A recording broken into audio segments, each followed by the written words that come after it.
Hi everyone, ചാനലിലേക്ക് സ്വാഗതം.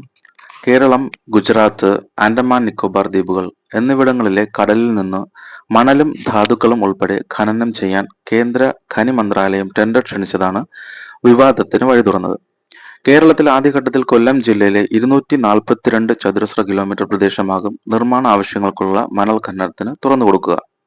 ഗുജറാത്തിലെ പോർബന്തറിൽ നിന്ന് ചുണ്ണാമ്പ് ചെളിയും ആൻഡമാൻ നിക്കോബാറിൽ നിന്ന് പോളിമെറ്റാലിക് നൊഡ്യൂളുകൾ എന്ന ധാതുക്കളുമാണ് ഖനനം ചെയ്യാൻ പോകുന്നത്.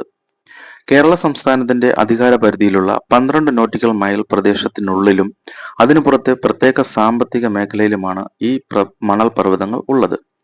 നിരവധി കായലുകളും നദികളും കാലങ്ങളായി വഹിച്ചു കൊണ്ടുവന്ന മണലാണ് ഇപ്പോൾ പർവ്വതങ്ങളായി മാറിയിരിക്കുന്നത്. ഇത്തരത്തിൽ പൊന്നാനി, ചാവക്കാട്, ആലപ്പുഴ, കൊല്ലം വടക്ക്, കൊല്ലം തെക്ക് മേഖലകളിൽ മണൽ പർവ്വതങ്ങളുണ്ട്. കൊല്ലത്ത് മാത്രം 30.242 കോടി ടൺ മണൽ ഉണ്ടാകുമെന്നാണ് റിപ്പോർട്ട് പറയുന്നത്. 50 വർഷത്തേക്കാകും ഖനനപ്പാട്ടം അനുവദിക്കുന്നത്. ലാഭകരമല്ലെന്ന് കണ്ടാൽ 10 വർഷം കഴിയുമ്പോൾ ഒഴിഞ്ഞു പോകാമെന്ന നിബന്ധനയുണ്ട്.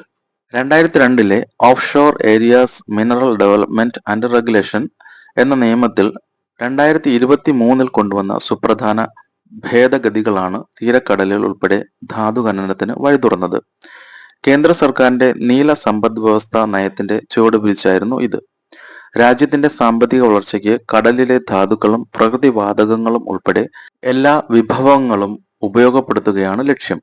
12 നോട്ടിക്കൽ മൈൽ വരെ മത്സ്യബന്ധനവും പരിപാലനവും സംസ്ഥാന സർക്കാരിന്റെ അവകാശമാണെന്നിരിക്കെ ഭേദഗതിയിലൂടെ ഈ മേഖലയിൽ പര്യവേഷണത്തിനും ഖനനത്തിനുമുള്ള അവകാശം കേന്ദ്ര സർക്കാരിനായി. ഭേദഗതിക്ക് പിന്നാലെ ഖനനത്തിന് കേന്ദ്രം മുന്നിട്ടിറങ്ങുകയും ചെയ്തു. ഖനനം കടലിന്റെ പാരിസ്ഥിതിക സന്തുലനാവസ്ഥയെയും മത്സ്യബന്ധനത്തെയും ഇല്ലാതാക്കുമെന്നതാണ് ഇതിനെ എതിർക്കുന്നവരുടെ പ്രധാന ആശങ്ക.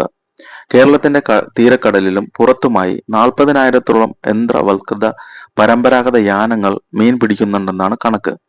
മണൽ ശേഖരം കണ്ടെത്തിയ മേഖലകളിൽ മത്സ്യക്കലവറയാണെന്ന് മാത്രമല്ല, രാജ്യത്തെ ഏറ്റവും സമൃദ്ധമായ മത്സ്യകേന്ദ്രമായ കൊല്ലം പരപ്പിന്റെ വലിയൊരു ഭാഗം നിർദ്ദിഷ്ട ഖനന മേഖലയ്ക്കുള്ളിലാണ് എന്നതാണ് കേരളത്തെ സംബന്ധിച്ച നിർഭാഗ്യകരമായ കാര്യം. തിരുവനന്തപുരം, കൊല്ലം, ആലപ്പുഴ ജില്ലകളിലായി 85 കിലോമീറ്ററിലായാണ് ഈ പരപ്പ്. ഇവിടെ മത്തി, അയില, നൊത്തോലി, ചൂര, വേളാപ്പാര, നെയ്മീൻ, കിളിമീൻ, ചെമ്മീൻ, കണവ തുടങ്ങിയവയുടെ സ്ഥിര നിക്ഷേപമുണ്ട്. ഇതിന്റെ നിലനിൽപ്പ് ഖനനത്തോടെ അപകടത്തിലാവും. അതിലൂടെ മത്സ്യത്തൊഴിലാളികളുടെ ഉപജീവന മാർഗം തകരുമെന്നതാണ് മേഖലയിലെ ജനങ്ങളുടെ വലിയ എതിർപ്പിന് കാരണം. കൊയിലോൺ ബാങ്ക് എന്നറിയപ്പെടുന്ന കൊല്ലം പരപ്പ് ഇന്ത്യയുടെ തെക്ക് പടിഞ്ഞാറൻ തീരത്തെ ഏറ്റവും ഉൽപാദനക്ഷമമായ മത്സ്യബന്ധന കേന്ദ്രങ്ങളിൽ ഒന്നാണ്. 08 വടക്കൻ അക്ഷാംശത്തിനും 09 വടക്കൻ അക്ഷാംശത്തിനും ഇടയിൽ 275 മുതൽ 375 മീറ്റർ ആഴത്തിൽ സ്ഥിതി ചെയ്യുന്ന കടൽത്തീരത്തിന്റെ ഭാഗമാണ് ഇത്. കൊല്ലം, ആലപ്പുഴ ജില്ലകളുടെ തീരത്ത് നിന്ന് 3300 കിലോമീറ്റർ വിസ്തൃതിയിൽ ഇത് വ്യാപിച്ചു കിടക്കുന്നു. ആഴക്കടൽ ചെമ്മീൻ, ലോബ്സ്റ്റർ എന്നിവയുൾപ്പെടെ സമ്പന്നമായ സമൃദ്ധ ജൈവ വൈവിധ്യമുള്ള ഫലഭൂഷ്ടമായ മത്സ്യബന്ധന മേഖലയാണിത്. കൊയിലോൺ ബാങ്കിലെ ജലത്തിന്റെ താപനില മിതമാണ്. 21 മുതൽ 26 ഡിഗ്രി സെൽഷ്യസ് വരെയാണ് ഇത്. ലവണാംശം 1034 മുതൽ 34.6 ഭാഗങ്ങൾ വരെയാണ്. ഈ മത്സ്യബന്ധന കേന്ദ്രത്തിന്റെ പീക്ക് സീസൺ ജൂലൈ മുതൽ ഒക്ടോബർ വരെയാണ്. കൊയിലോൺ ബാങ്കിലെ മത്സ്യ ജന്തുജാലങ്ങളിൽ നെമീപ്റ്ററിഡുകളുടെ പ്രധാന ജനസംഖ്യയുണ്ട്. കൂടാതെ പാൻഡലിഡ് ചെമ്മീനുകളുടെ ഏറ്റവും പ്രധാനപ്പെട്ട സ്ഥലമായും ഇത് വേർതിരിക്കപ്പെടുന്നു. ശാസ്ത്രീയ ഗവേഷണം, സമുദ്രശാസ്ത്ര പഠനങ്ങൾ, പരിസ്ഥിതി പഠനങ്ങൾ തുടങ്ങിയവ നടത്തുന്നതിന് കൊല്ലം പരപ്പ് നിരവധി മത്സ്യബന്ധന ശാസ്ത്രജ്ഞരെ ആകർഷിക്കുകയും ചെയ്യുന്നുണ്ട്. അതുകൊണ്ട് തന്നെ ഈ കടൽ മണൽ ഖനനം നാടിന് നേട്ടമാണോ കോട്ടമാണോ എന്നത് കണ്ടു തന്നെ അറിയേണ്ടിയിരിക്കുന്നു. വീഡിയോ ശ്രവിച്ചതിന് നന്ദി. മറ്റൊരു വീഡിയോയുമായി വീണ്ടും കാണാം. Thank you for listening.